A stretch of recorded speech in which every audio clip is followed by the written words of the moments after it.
Olá, eu sou o Lucas HC90, um formatinho um pouco diferente do que a gente está acostumado, porque assim, desde que eu comecei meus vídeos no YouTube, eu sempre foquei mais na cultura de jogos, né, assim, apesar de eu ter uma presença bem conhecida no Reddit, vira e mexe eu comento, né, a questão de eu ser médico, de eu já ter trabalhado no sistema carcerário, então, dessa vez eu venho aqui não só para mostrar minhas credenciais, mas também pelo seguinte, por enquanto meu Twitch não está muito movimentado, então ter esse tipo de bate-papo com os usuários não fica tão interessante quando você não tem um público bem amplo, vamos dizer assim, né? Porque o que movimenta as lives são justamente a interação com o pessoal. E vamos ser sinceros, ficar 2 horas falando no vazio não é tão dinâmico, ainda mais se você vai falar assuntos mais chatos, né? Mas, então, recapitulando, né? Eu continuo sendo o mesmo jumento de sempre, mas eu também sou um jumento com ensino superior. Apesar de não ser especialista, como eu acabei de dizer, eu já trabalhei ao todo 6 anos no sistema carcerário. Então, uma das coisas que eu tive muito contato durante o trabalho no sistema carcerário foi justamente a parte de saúde mental. E antes da pandemia do Covid, sim, eu trabalhei no sistema carcerário durante a pandemia, do começo ao fim. Não foi uma coisa muito legal. Mas, voltando ao assunto, antes da pandemia eu fazia palestras de conscientização sobre ansiedade, depressão e suicídio. São doenças que eu convivi a minha profissão inteira, a minha vida inteira, seja por parentes, seja por situações próprias. Então, é uma coisa que eu entendo no couro, por assim se dizer, né? Em primeira pessoa, por assim se dizer. Então eu acho que é um assunto muito interessante quando a gente lida com o fato de que muita gente não sabe o que são essas coisas. E o assunto que eu quero abordar agora é estritamente a parte da ansiedade. Principalmente porque, antes da pandemia, a ansiedade no Brasil era alguma coisa de por volta de 10% da população e após a pandemia subiu para 26%, até a última vez que eu olhei os dados.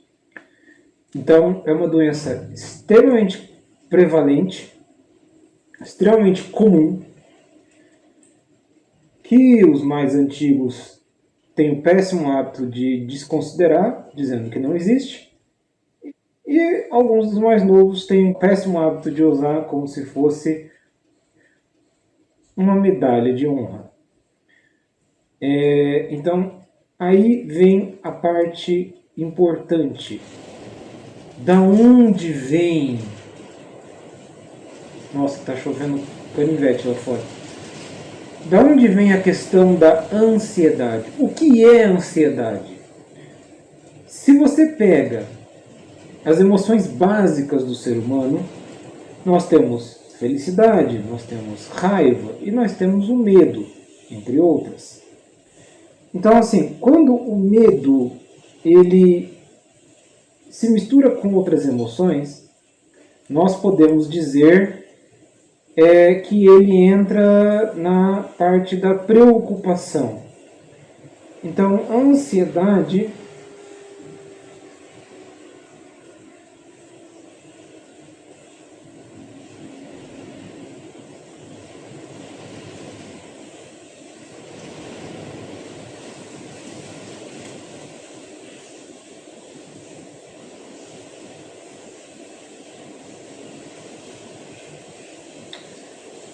é só eu começar a tentar fazer alguma coisa que parece que alinhamentos cósmicos me impedem.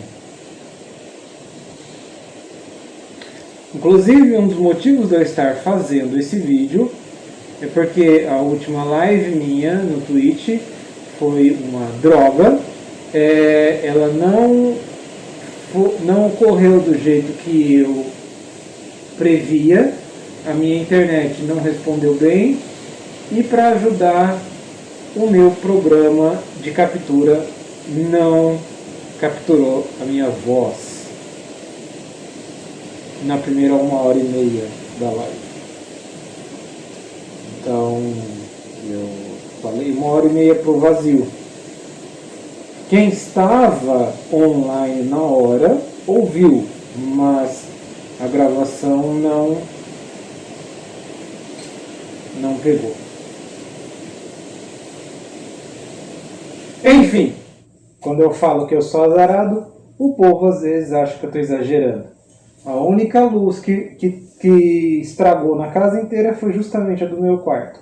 Todas as luzes de todos os outros cômodos estão funcionando perfeitamente. E para ajudar, eu sou um cagão quando se fala em altura. E onde que está o interruptor? Interruptor não, o soquete mais alto da casa, justamente no meu quarto.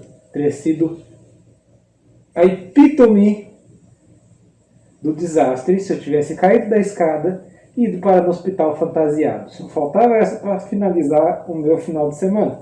Mas beleza, vamos voltar então para o nosso tema.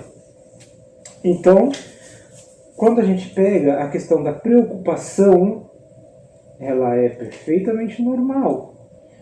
A ansiedade, em condições normais, ela é tolerável, ela é normal, ela é saudável, ela faz parte da nossa vida. Estar ansioso não é ter ansiedade. Essa é uma distinção muito importante. Por quê? Da onde vem a ansiedade? Quando nós estamos em uma crise de ansiedade, pode-se dizer que o nosso corpo está em um constante estado de luta ou fuga. E isso é importante a gente diferenciar. Por quê? Muitas das pessoas que desconsideram a existência da ansiedade não se atrelam à parte fisiológica da doença. Elas se atrelam apenas à parte psicológica da doença. E por que eu digo dessa maneira? Porque para muitas pessoas não existe a associação do psicológico com o físico. Mas existe um exemplo muito clássico disso, e é justamente por isso que vou descrever a questão do luta ou fuga. O Homo sapiens, nós existimos na Terra por volta de 300, 350 mil anos. Então nós somos uma espécie bem recente. E a nossa vida urbana, se formos pensar em nossa evolução como um relógio, a nossa vida urbana não é nem 10 segundos desse relógio. Então o nosso corpo ele está largamente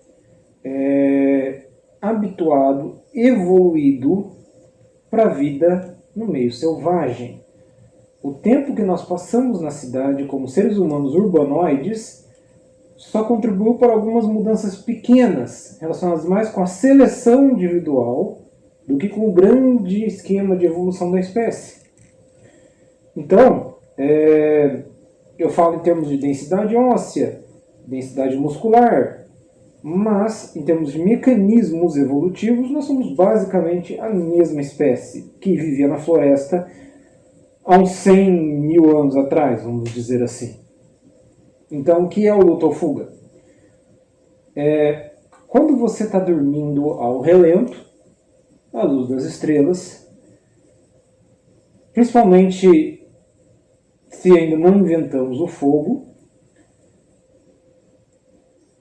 a gente não sabe a que momento uma fera selvagem vai pular de uma moita e nos devorar. Então, aprendemos o quê? A ficar atentos aos nossos arredores e percebermos a presença de ameaças. E quando a ameaça é muito iminente, aí entramos nessa questão do luta ou fuga. Toda a nossa circulação, ela muda o foco dela. Ela para de agir na parte gástrica, porque se estamos fugindo de uma onça pintada, logicamente nós não precisamos digerir comida naquele momento. E ela vai para a parte muscular, algumas regiões do cérebro, a nossa pupila dilata. Então, vários mecanismos fisiológicos vão preparar a gente mais para fugir do que para fazer uma manutenção do nosso dia a dia. Por isso que a adrenalina sobe, por isso que o batimento cardíaco acelera. A digestão, que eu acabei de falar, ela tranca, ela para. Então, em vista disso, o luta ou fuga, apesar de partir de uma preocupação psicológica, as repercussões são físicas e inclusive hormonais, como eu acabei de falar, da questão da adrenalina. Então podemos dizer que a ansiedade nada mais é do que uma percepção exagerada da ameaça iminente, ao ponto de situações cotidianas nossas serem interpretadas como risco de vida iminente. Então vamos pegar o cenário mais clássico. Alunos perto de uma prova, principalmente do vestibular. Meu futuro está em jogo, minha vida está em jogo, meus pais vão brigar comigo, meus colegas vão caçar de mim se a nota for ruim. Toda essa gama de pensamentos, esse bombardeamento de preocupações, transcende o plano das ideias e acaba invadindo o universo físico. E quando isso acontece, o nosso corpo vai entrar em estado de luta ou fuga. Nós não estamos prestes a ser devorados por uma onça, porém, por conta da sobrecarga psicológica, o nosso corpo não vai saber diferenciar essas situações. Algumas partes, no caso do cérebro, não vão saber a diferença entre uma onça e uma prova, entre um animal peçonhento ou nossos pais bravos. Então, o corpo vai entrar em luta ou fuga. E essa questão do luta ou fuga, como eu disse, vai ter essas outras repercussões físicas. O travamento da digestão. Por isso que muitas pessoas ansiosas têm dificuldade de se alimentar, acabam, às vezes, até vomitando alimentos, ou às vezes estômago vazio mesmo. Desenvolvem gastrites, porque toda a parte da digestão fica prejudicada e lentificada e não funciona mais do jeito que deveria por causa dessa privação de sangue e os hormônios do estresse relacionados com essa questão de termos que fugir de uma ameaça iminente. Para você ver que não é uma questão apenas de emocional. Então, quando você pega os antigos e fala, ansiedade não existe. Você acredita em adrenalina? Adrenalina existe. Você acredita que em situações de estresse o nosso coração vai a milhão? Ele vai? Então o que é ansiedade, se não isso? Uma situação de estresse intenso, nosso coração vai a milhão, resposta ao perigo. Mesmo que esse perigo seja um perigo conceitual, mas para o nosso corpo, para o nosso cérebro, ele é um perigo grave e eminente.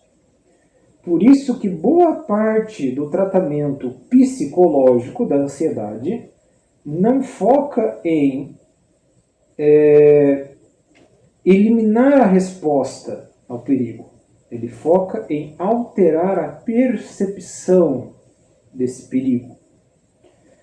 E aí a gente vê a questão dos traumas, do porquê, e dos entretantos, no entanto, que não vem ao caso no momento. Mas, basicamente, tanto a ansiedade quanto a depressão advém de situações onde, em vez de você aprender a lidar com as preocupações e os medos de maneira saudável, você varreu esses problemas para debaixo do tapete.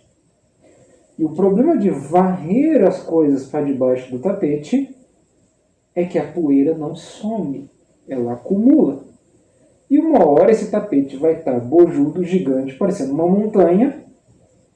E o que a vida vai vir fazer? A vida vai vir e dar um tapa em cima desse tapete. Mais cedo ou mais tarde, a vida vem e dá um tapa em cima desse tapete. Vai acontecer com essa poeira. E aí que vão começar a parte. E aí que vai começar a parte onde as crises de ansiedade acabam se tornando uma doença incapacitante. Depressão também. É difícil falar de ansiedade sem falar de depressão.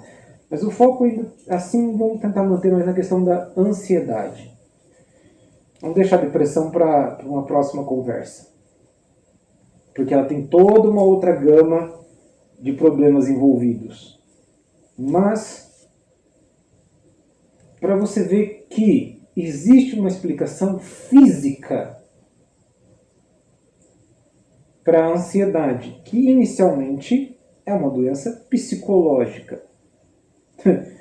Cara, quando você fala em todas as repercussões, eu não acabei de falar que a parte sanguínea é desviada dos órgãos menos essenciais e vai para os órgãos responsáveis pela fuga, principalmente musculatura?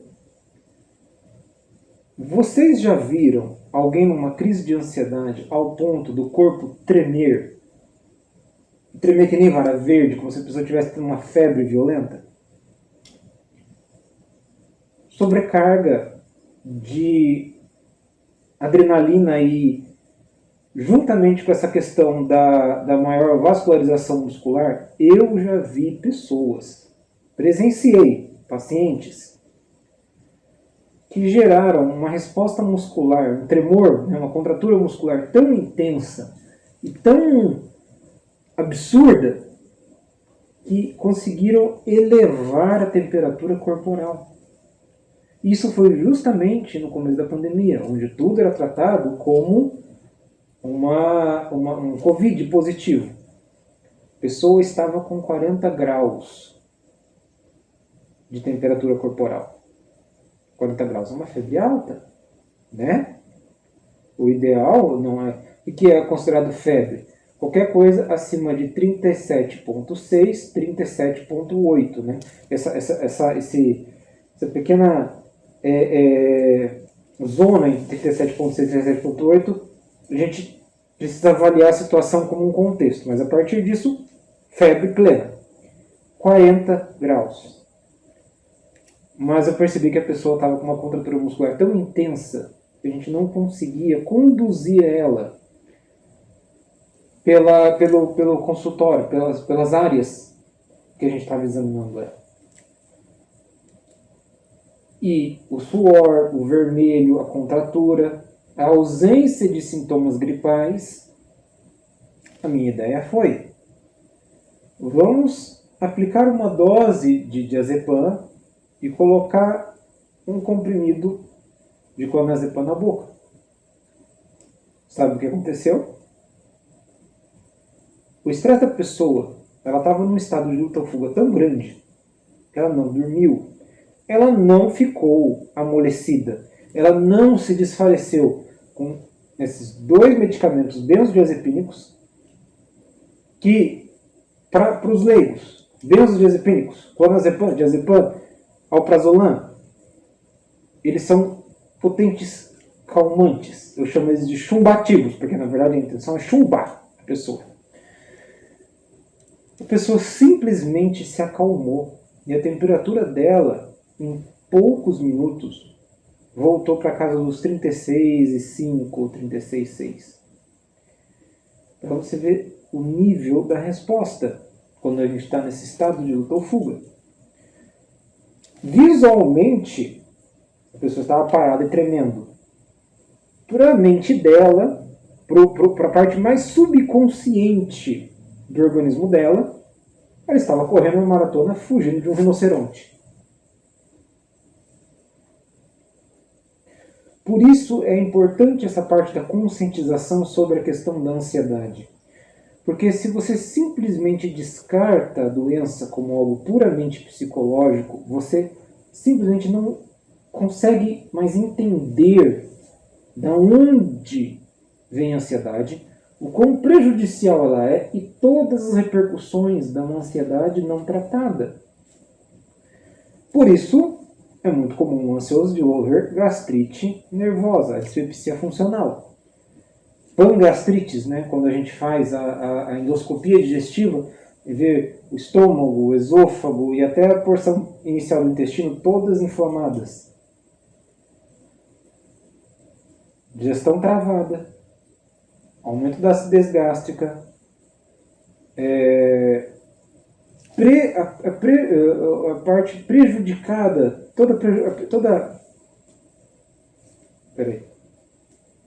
todo o prejuízo ao sistema gástrico relacionado com esse luta ou fuga vai causar essa gastrite nervosa que a gente fala. O nome popular já é gastrite nervosa. Por que vocês acham? Nervosismo, ansiedade, estresse, luta ou fuga. Luta ou fuga. Por isso que é importante ter isso em mente.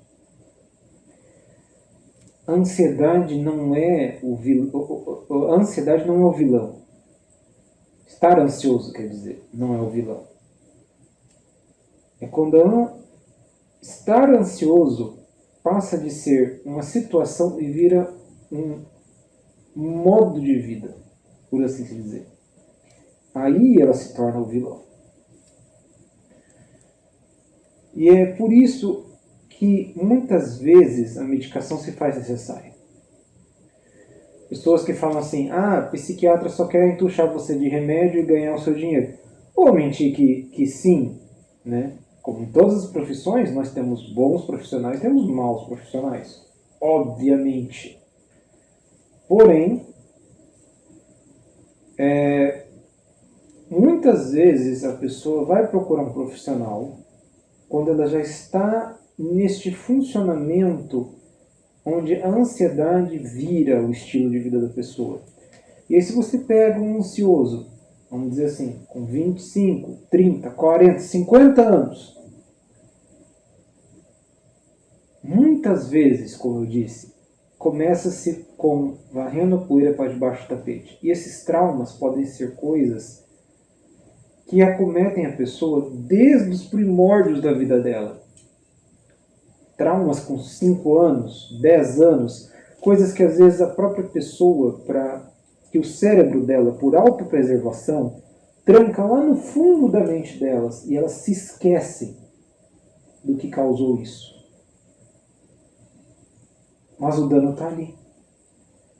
A neuroplasticidade, né, do cérebro, né, ele já fez as conexões dele.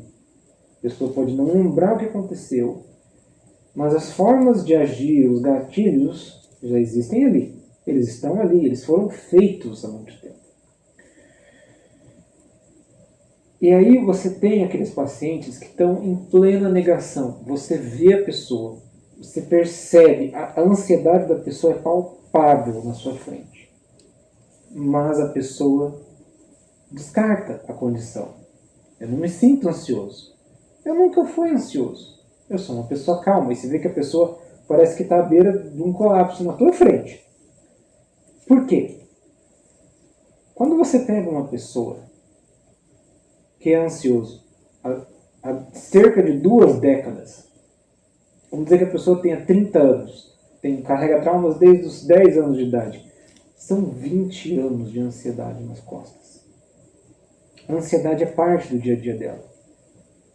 Como ela vai saber o que é um funcionamento normal se a vida inteira dela, o funcionamento dela não foi normal. Ela não tem um parâmetro de vida que não seja o dela. Ela não tem uma experiência de vida em primeira pessoa que não seja a própria. Então, como ela vai saber se ela é ansiosa ou não se ela não aprender a ouvir? Se ela simplesmente se fechar e não prestar atenção nos sinais. Porque, como eu disse, ela só tem uma experiência de vida, ela só tem uma vida em primeira pessoa, né? Uma experiência em primeira pessoa, que é a própria, que está adoecida há 2 décadas. Então, assim, são pacientes que são mais difíceis de serem tratados por causa de toda essa questão das conexões cerebrais já terem sido formadas há muito tempo atrás. Ao ponto de que ele não identifica os próprios sinais da ansiedade. Isso acontece muito em medicina do trabalho. A gente vai fazer um admissional, um periódico demissional. Demissional é mais... A pessoa já está lá, já sabe que vai ser demitida, acabou. Mas o admissional em especial, né, em particular, a pessoa... Você vê que a pessoa está balbuciando ao tentar esconder certos dados da vida dela. A pessoa tem receio em falar sobre os medicamentos que ela toma. A pessoa muitas vezes foge das respostas. Movimentos, né, de autoacolhimento, né? Os dedos cruzados, o corpo chacoalhando, as pernas batendo. São hábitos pacificadores que a pessoa desenvolve nas fases para lidar com a ansiedade ao longo da vida. Então você percebe esse tipo de coisa. Fora que muitas vezes a pessoa está suada, tipo assim, ela está normal na sala de espera, entra no consultório, começa a suar, que nem eu falei, começa a balbuciar, começa a olhar para tudo quanto é canto, às vezes responde alguma coisa e fica te fitando, tentando ver qual vai ser a sua reação. Eu entendo que tem aquela questão de, meu Deus, será que a empresa não vai me contratar, dependendo do que eu responder? Eu entendo isso. Mas é justamente esse medo que aflora a pior parte da ansiedade das pessoas. E é nesse momento que o diagnóstico se torna tão óbvio. Mas, mesmo assim, a pessoa não se enxerga como ansioso. Ela tem essa autopercepção de calma, equilíbrio, ou pura e simples negação. Pura e simples, ela no subconsciente ela também pode saber que ela é ansiosa, mas ela nega até a morte.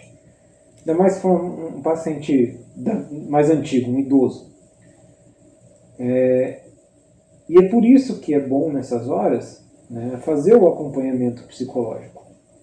Porque é onde o psicólogo, um bom psicólogo, vai conseguir perceber esses sinais e retrabalhar eles.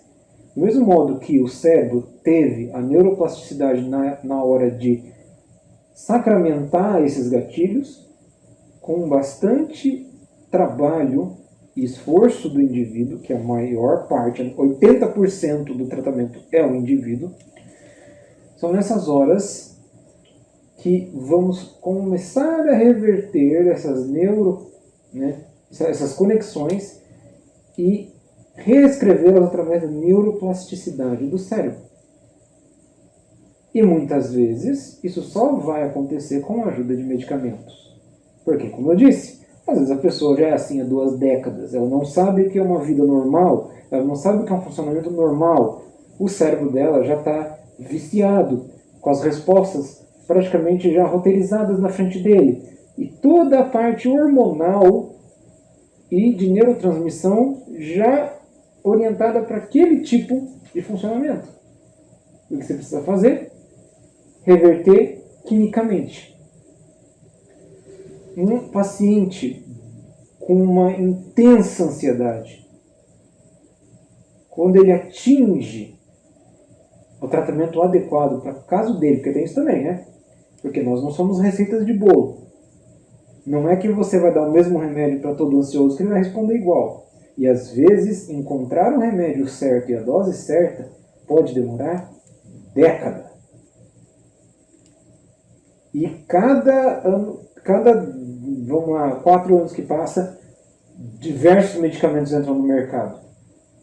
Então, mesmo demorando, vamos dizer, essa década para encontrar o remédio certo, ainda pode ser que o remédio certo ainda apareça no meio do caminho. Então, quando você acerta a dose e acerta o medicamento naquela pessoa, a vida dela muda da água para o vinho. E se ela é uma pessoa bem orientada, bem esforçada e bem empenhada na própria cura, vamos dizer assim, porque às vezes não cura, tá? Às vezes é uma coisa que acompanha a gente para a vida toda. Às vezes vira igual uma pressão alta, você tem que tomar um remédio pro resto da vida. E em alguns casos raros, realmente, ela cura. Mas nunca vamos pegar a cura como um objetivo. Vamos pegar o controle da condição como um objetivo final. E até para não desanimar e não chatear o paciente. Mas quando ele consegue esse controle da condição, e aí ele pela primeira vez na vida vê o que é um funcionamento normal, se ele é um paciente bem orientado e esforçado, ele não vai querer sair mais daquilo. Ele vai querer que aquilo seja o normal dele. E por isso vem a questão do bom médico, do bom psicólogo e da boa medicação. Mesmo 80% sendo do paciente. Porque se ele simplesmente não quiser mais se esforçar, você não tem como obrigar. Se ele não quiser mais tomar um remédio, você não tem o que fazer. Mas é aí que vem esses 20% cruciais no tratamento. E a ansiedade, ela é debilitante em alguns casos. E quanto mais tempo deixa-se de atacar a doença, maiores são as chances dela cada vez mais ir se concretizando na vida da pessoa. Para você ver que nós começamos desde a gênese da ansiedade, com a questão do luto ou fuga, passamos pela percepção de perigo iminente num mundo onde o perigo iminente muitas vezes não existe. Eu falo muitas vezes, não estou dizendo de pessoas que vivem em situações de abuso, convivência com crime, não estou falando disso.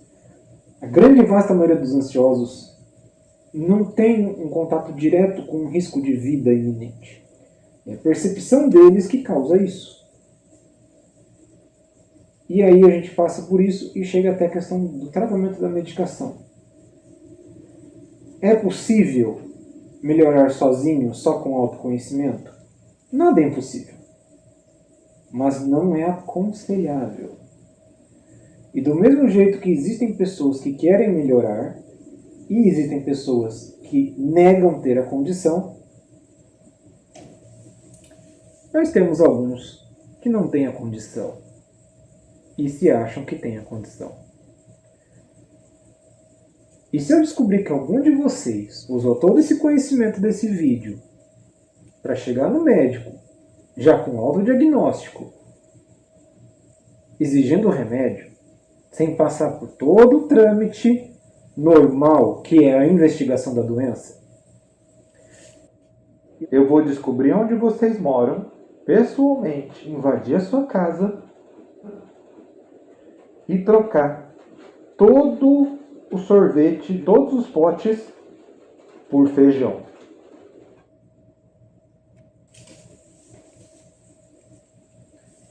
Enfim, basicamente isso. Eu acho que esses vídeos informativos são interessantes.